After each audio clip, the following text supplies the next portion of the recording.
Hello, അപ്പോൾ ഇതായിരുന്നു കുഞ്ഞാണി കൊടുത്തയച്ചിട്ടുള്ള ഒരു ഡ്രസ്സുകൾ. ഈ ഒരു ഡ്രസ്സൊക്കെ ഇതാ കണ്ടപ്പോൾ ഞാൻ വിചാരിച്ചിരുന്നു അത്യാവശ്യം നല്ല ലൂസ് ഉണ്ടാവും എന്നുള്ളത്. പക്ഷേ ഇട്ട് നോക്കിയപ്പോൾ ഇതാ ആൾക്കെല്ലാം കറക്റ്റ് സൈസ് തന്നെ ആയിരുന്നു. പിന്നെ ഈ ഒരു ഡ്രസ്സ് വന്നിട്ട് ഇതാ നല്ല ഭംഗി കേട്ടോ. ഈ ഒരു റോംബർ ലാവൻഡർ കളറിലുള്ള അതുപോലെ ആ ഒരു റെയിൻബോ കളറിലുള്ള ഡ്രസ്സും വന്നിട്ട് നല്ല ഭംഗി. പിന്നെ അവളിങ്ങനെ ഇതാ മുകൾക്കൊരു സൈഡിൽ തന്നെ നോക്കി നിൽക്കുന്നതെന്ന് വെച്ചാൽ എളാപ്പാൻ്റെ പേരക്കുട്ടി ഉണ്ടായിരുന്നു. ബെഡിൽ കയറി നിന്നിട്ട് ഇതാ കിൽക്കാക്കൊട്ടൊക്കെ തന്നെ കൊട്ടി കൊടുക്കുന്നുണ്ടായിരുന്നു.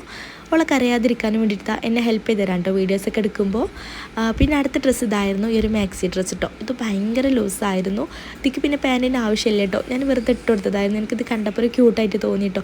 ആൾക്ക് ഇട്ടാൽ എങ്ങനെ ഉണ്ടാവും നോക്കാനും വേണ്ടിയിട്ട്. പിന്നെ ഈ ഒരു 2 പീസ് സെറ്റാൾ ഇതൊക്കെ പിന്നെ ഞാൻ വേഗം ഇട്ട് കൊടുത്തിട്ട് മാറ്റിയിരുന്നു കേട്ടോ. ആൾ ഭയങ്കര കരച്ചിലായിരുന്നു. അവൾക്ക് ഉറക്കിൻ്റെ ടൈമായിട്ടോ. ഞാനിപ്പോൾ രാവിലെയാണ് എടുക്കുന്നത് കുളിയൊക്കെ കഴിഞ്ഞതിന് ശേഷം. അപ്പോൾ ഈ ഒരു ടൈമിൽ അവൾക്ക് നല്ലൊരു ഉറക്കിൻ്റെ ടൈമാണ്. അപ്പോൾ ആൾക്ക് കൂടുതൽ വീഡിയോസൊന്നും എടുക്കാനുള്ളൊരു മൂഡില്ലായിരുന്നു കേട്ടോ. അപ്പോൾ ഇതിലുള്ളതിൽ വെച്ചിട്ട് ഓൾക്ക് ഇട്ടാൽ എങ്ങനെ ഉണ്ടാവും എന്ന് തോന്നിയിട്ടുള്ള എനിക്കിഷ്ടപ്പെട്ട ഡ്രസ്സുകളായിരുന്നു ഞാൻ ഇട്ട് കൊടുത്തിട്ടുള്ളത്. അപ്പോൾ ഇത്രയേ ഉള്ളൂ.